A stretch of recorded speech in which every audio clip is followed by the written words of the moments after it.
পশ্চিম উত্তর পশ্চিমের দিকে, উড়িষ্যার দিকে। অর্থাৎ প্রভাব ম্যাক্সিমাম থাকবে মেনলি উড়িষ্যার দিকে। মৌসুমী নিম্নচাপ অক্ষরেখা বর্তমানে উড়িষ্যার ওপর দিয়ে অবস্থান করছে। তাই বঙ্গোপসাগর থেকে জলীয় বাষ্পের প্রবেশ বেশি রয়েছে। এই কারণে আমাদের দক্ষিণবঙ্গে আগামী দুদিন বৃষ্টিপাতের পরিমাণ কিছুটা বেশি থাকবে মেনলি উপকূলের কাছাকাছি জেলাগুলো। আজ 2 তারিখে প্রধানত মেঘলা আকাশ, হালকা থেকে মাঝারি ধরনের বৃষ্টিপাতের সম্ভাবনা থাকছে।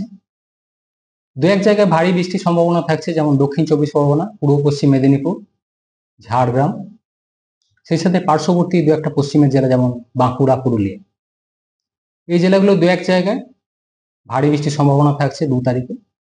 অন্যান্য জেলাগুলো হালকা থেকে মাঝারি বৃষ্টির সম্ভাবনা।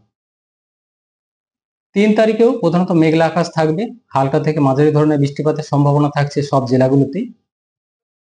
কিছুটা বেশি থাকবে উপকূলের কাছাকাছি জেলাগুলো, বিশেষ করে দক্ষিণ চব্বিশ পরগনা, পূর্ব পশ্চিম মেদিনীপুর, ঝাড়গ্রাম। এই জেলাগুলো স্থানীয়ভাবে দু এক জায়গায় ভারী বৃষ্টির সম্ভাবনা থাকবে 3 তারিখে। অন্যান্য জেলাগুলো হালকা থেকে মাঝারি বৃষ্টির সম্ভাবনা থাকছে।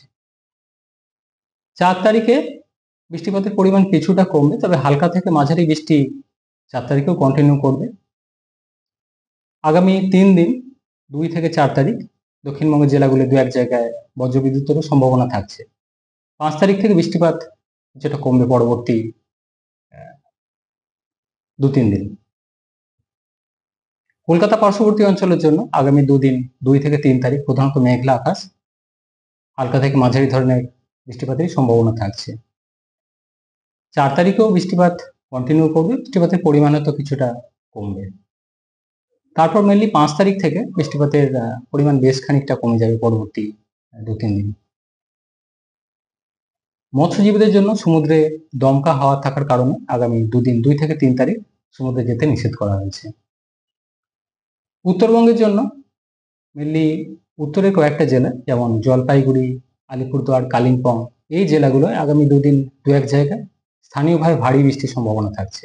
উত্তরবঙ্গের অন্যান্য জেলাগুলোয় হালকা থেকে মাঝারি ধরনের বৃষ্টিপাতের সম্ভাবনা থাকবে। 2 এক জায়গায় বজ্রবিদ্যুতের সম্ভাবনা রয়েছে। 4 তারিখ থেকে পরবর্তী 3 দিন অর্থাৎ 4, 5, 6 বৃষ্টিপাত বেশ খানিকটা কমে যাবে উত্তরবঙ্গের জেলাগুলোতে। আবার 7, 8 তারিখ দিয়ে আবার উত্তরের জেলাগুলো বিশেষ করে বৃষ্টিপাত আবার বাড়বে। জলপাইগুড়ি, আলিপুরদুয়ার, কালিম্পং, দার্জিলিং এই জেলাগুলো 7, 8 তারিখে আবার বৃষ্টি কিছুটা বেড়ে 2 এক জায়গায় ভারী বৃষ্টির সম্ভাবনা থাকবে পুনরায়। নিম্নচাপ কোথায় হয়েছে এবং কোন দিকে যাবে? নিম্নচাপ বর্তমানে রয়েছে উত্তর পশ্চিম বঙ্গোপসাগরে। প্রত্যাশিত গতির অভিমুখ আগামী 24 ঘন্টায় পশ্চিম উত্তর পশ্চিমের দিকে, মেনলি উড়িষ্যার দিকে। অর্থাৎ প্রভাব বেশি থাকবে উড়িষ্যার দিকে। দক্ষিণ উপকূলের লাগোয়া যে জেলাগুলো রয়েছে এবং সেই সাথে পশ্চিমের কয়েকটা জেলা, এইসব জেলাগুলো বৃষ্টিপাতের পরিমাণ কিছুটা বেশি থাকবে। স্থানীয়ভাবে দু এক জায়গায় ভারী বৃষ্টির সম্ভাবনা থাকছে আগামী 2 দিন। আমাদের যেটা স্পেসিফিক ডে ওয়াইজ যে ফোরকাস্ট দেওয়া হয়, এটা বেশি ডিটেইল থাকে, সেটা জেনারেলি 7 দিনের দেওয়া হয়। সেই সাথে আমরা আউটলুক একটা যেটা উইকলি কেমন থাকে সেটাও 2 সপ্তাহের জেনারেলি দেওয়া হয়, যেটা বেশি স্টেবল থাকে, মানে সম্ভাবনা বেশি থাকে সেগুলো এক্সাক্ট ম্যাচ হওয়ার। তো আগামী 2 সপ্তাহের জন্য যেটা রয়েছে, স্বাভাবিকের কাছাকাছি রেনফল যেটা এই সময় থাকার কথা সেপ্টেম্বর, সেটাই সম্ভাবনা রয়েছে। সেপ্টেম্বর মাসে দুর্গাপুজো হ্যাঁ, থাকতে পারে, সেটা এখনো খুবই আর্লি এত আগে থেকে বলা সেটা।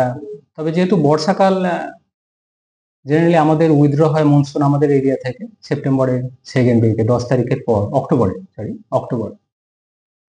সেপ্টেম্বর মাসটা বর্ষার মধ্যেই থাকে। অক্টোবরের 10 তারিখের পর জেনারেলি যেটা হয়, সাধারণত স্বাভাবিক বর্ষা বিদায় শুরু হয় সেই সময়।